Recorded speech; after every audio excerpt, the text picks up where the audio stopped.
Pessoal, a gente vai de novo trocar de assunto, agora vai conversar. Amanhã o presidente Lula faz o discurso na Assembleia Geral da ONU.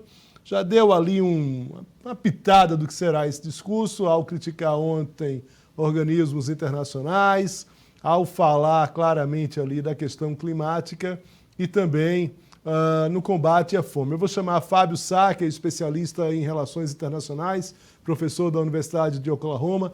Fábio, muito obrigado aqui mais uma vez pela presença aqui no Poder Expresso.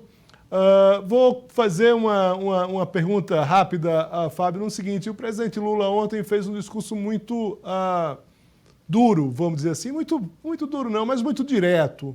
Acho que não tem dureza nesse discurso, mas um discurso direto, críticas diretas em relação à própria ONU, em relação ao Conselho Nacional, em relação ao Conselho de Segurança, desculpa, o Conselho Nacional de Segurança não, o Conselho de Segurança da própria Nações Unidas, fez uma crítica ali à dificuldade de organismos internacionais efetivamente mobilizarem líderes mundiais. O Brasil, como eu vinha falando aqui com o representante da Unicef, tem uma dificuldade claríssima nisso, porque o Brasil está carregando, levou para Nova York todo esse cenário de queimadas no Brasil, por mais que possa se apontar e deva se apontar para o governo anterior. A gente sabe que antes do curto período Temer e do período Bolsonaro, o governo anterior era petista também ali, 2 Lulas, um Dilma e meio, e agora o governo já tem ali 1 ano e 8 meses ali de ação. O que é que você espera amanhã desse discurso do presidente Lula e dentro dessa perspectiva da própria dificuldade brasileira em ações em apoio ao meio ambiente pode refletir a partir de amanhã no discurso do Lula? Muito obrigado mais uma vez. Eu que agradeço, Léo. Sempre um prazer estar aqui com vocês, aqui no SBT. Eu espero um pouco a repetição desse discurso que foi feito aí no Pacto para o Futuro, né, no encerramento ali daquele Pacto pelo Futuro, onde o presidente Lula, por um lado, apontou para várias urgências. Nós temos uma urgência na questão ambiental, nós temos também uma urgência na questão social no mundo, a desigualdade que veio crescendo, e temos uma urgência que está relacionada, né, ao advento de novas tecnologias e, mais do que isso até, ao poder que grandes corporações, especialmente nas plataformas de redes sociais, têm adquirido no mundo, né? Com capacidade, por exemplo, de sediar grandes processos de desinformação. Há todo um risco também associado à inteligência artificial que ele apontou. Então, por um lado, nós temos grandes urgências e, por outro lado, nós temos, como ele também apontou, né, uma dificuldade do sistema ONU de lidar com tudo isso. O sistema ONU foi montado no meio do século XX para lidar com o legado da Segunda Guerra Mundial e trazer paz para o mundo, não apenas no sentido de ausência de conflito, mas também no sentido do desenvolvimento. Parece realmente pouco aparelhado para lidar com essas urgências aí que eu mencionava, né? Então, acho que o presidente está correto em apontar as urgências, apontar para as limitações da atual governança global. Por exemplo, quando a gente fala essa questão das plataformas, o sistema ONU foi desenhado num momento em que os grandes players da política global eram os estados, né? Hoje nós temos corporações que muitas vezes têm mais poder do que estados, né? O Brasil hoje está se destacando porque conseguiu fazer uma grande corporação se adequar às suas normas, mas tem muitos países no mundo que acho que não teriam essa condição. Então, o discurso dele está muito bem, eu acho que, sintonizado com o momento. Mas também concordo com você, Léo, que não se pode haver um descompasso tão grande entre o discurso que se faz para fora e as questões que são enfrentadas domesticamente, né? Claramente, a gente observou aí com as queimadas, né, que o Brasil está devendo em relação à reconstrução daquelas políticas e ao avanço de diversas políticas aí nessa área, né, assim como em outras, né? E há, enfim, um conjunto de desafios aí, inclusive fiscais, que tem que ser equacionados para que o Brasil possa retomar aí essa trajetória aí, né, de poder mostrar para o mundo que não apenas fala, mas que também faz muito em relação a essas que fez no passado fome. Muito bem, Fábio Sá, especialista em relações internacionais, professor da Universidade de Oklahoma, muito obrigado aqui pela presença com a gente aqui no Poder Expresso. A gente volta, espero encontrá-lo em breve, Fábio. Um forte abraço para você. Outro para você, Léo, e para todos aí. Pessoal, a gente tem um boletim, né, do Rafael Felice justamente sobre Lula e o discurso de Lula amanhã na ONU. Vamos lá? Oi, Léo, boa tarde para você e para quem nos acompanha aqui no Poder Expresso. O presidente Lula faz amanhã o discurso de abertura da Assembleia Geral das Nações Unidas. O presidente Lula, que chegou em Nova York no sábado, ele fez um discurso ontem também na Cúpula do Futuro, em que ele tratou das pautas que o Brasil vem defendendo na sua presidência temporária no G20, evento que vai ser sediado no Rio de Janeiro em novembro.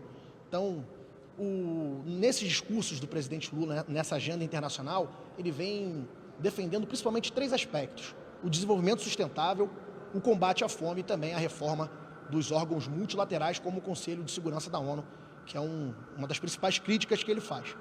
Então, no discurso de ontem, o presidente Lula disse que que a ONU, as Nações Unidas são omissas, que a ONU é omissa na hora de evitar atrocidades, palavras do próprio presidente.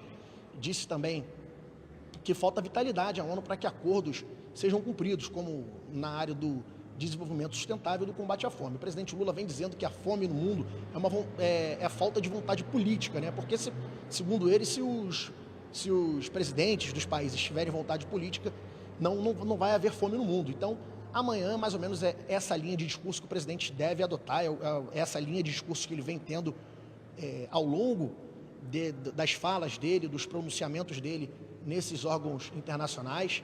Então, é mais ou menos essa linha que o Itamaraty informou à imprensa também ao longo da semana que o presidente deve seguir lá na ONU. Nessa segunda-feira ele não teve nenhum compromisso, nenhum discurso oficial, mas ele teve alguns compromissos, reuniões bilaterais, a começar com um encontro com o chanceler da Alemanha, Olaf Scholz.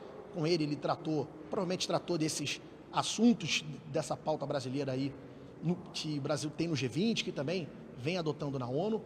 Na sequência, ele conversou com a Ursula von der Leyen, que é a presidente da União Europeia. Com ela, o Lula tratou principalmente da tentativa de acordo entre o Mercosul com a União Europeia.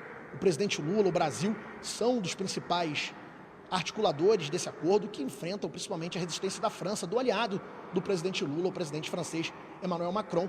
Mas o Brasil vem tentando costurar um acordo para que efetive-se essa assinatura desse acordo comercial entre o Mercosul com a União Europeia. Depois, o presidente Lula ainda teve um encontro bilateral com o primeiro-ministro da República do Haiti, Gary Conille. O Haiti, que vem vivendo uma situação muito delicada, né? Um país que vem tendo uma forte influência de grupos paramilitares.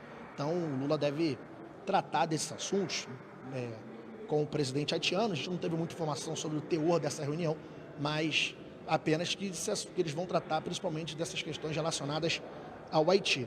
O presidente também participa de um evento da iniciativa Global Clinton, do ex-presidente americano Bill Clinton, e também da premiação anual da iniciativa Goalkeepers, organizada pela Fundação Bill e Melinda Gates. Bill Gates, que foi o fundador da Microsoft. Então, essa é a agenda do presidente Lula hoje. Amanhã, o que a gente espera é um discurso forte, principalmente em crítica à forma como a governança global desses órgãos multilaterais. Um exemplo muito forte é que no ano passado o Brasil fez uma proposta de cessar-fogo. O Brasil estava na presidência temporária do Conselho de Segurança da ONU, mas essa proposta foi rejeitada com o voto dos Estados Unidos. Isso porque, vale lembrar, Léo, o Conselho de Segurança da ONU tem 5 membros permanentes: Estados Unidos, Rússia, China, Reino Unido e França. E qualquer voto contrário desses países veta qualquer tipo de proposta dentro do Conselho de Segurança. Uma grande crítica que o presidente Lula vem fazendo. Ele vem pleiteando a entrada de países do sul global, que não tem representatividade entre esses membros permanentes do Conselho de Segurança. Então, é uma das pautas do presidente Lula. Ele também vai fazer esse coro para que os países se juntem a uma aliança contra a fome. Ele vai lançar essa aliança na ocasião do G20 em novembro, aqui no Brasil, e também vai fazer essa defesa do desenvolvimento sustentável, tendo como gancho o caos climático aqui no Brasil, no que a gente vem tendo nos últimos meses, como as enchentes no Rio Grande do Sul, as queimadas na Amazônia, no Pantanal. A gente teve também situações graves aqui em Brasília, né? Praticamente no quintal do presidente da República, no Parque Nacional de Brasília, e tem em um dos pontos ali do Parque Nacional, para ter ideia, fica a cerca de 1 quilômetro da residência oficial da Granja do Torto, que é uma residência oficial do presidente da República. Então, é uma situação que estava em descontrole, assim, com relação à pauta ambiental, que é uma das pautas que o Lula defende muito no exterior. Ele também vai tratar disso, tanto para que acordos sejam feitos, para que o Brasil receba mais fundos, né? O Brasil é um país que recebe alguma pressão, alguma cobrança do exterior para manter de pé as suas florestas, principalmente a floresta amazônica, e o presidente Lula vai tratar disso durante os seus discursos e das suas reuniões bilaterais ou multilaterais que ele vai ter durante esses eventos da ONU. Ele volta para o Brasil na quarta-feira, depois de uma reunião com os países membros do G20, também países que não fazem parte do G20 vão participar, e vai ser, inclusive, a primeira vez que o G20 se reúne em uma Assembleia Geral da ONU. Essas informações, Léo, que a gente tem para trazer hoje para a nossa audiência aqui do Poder Expresso. Qualquer coisa, vocês me acionem aí ao longo do programa, ao longo da semana, para a gente poder informar aí o pessoal que nos acompanha aqui no SBT News. Um abraço.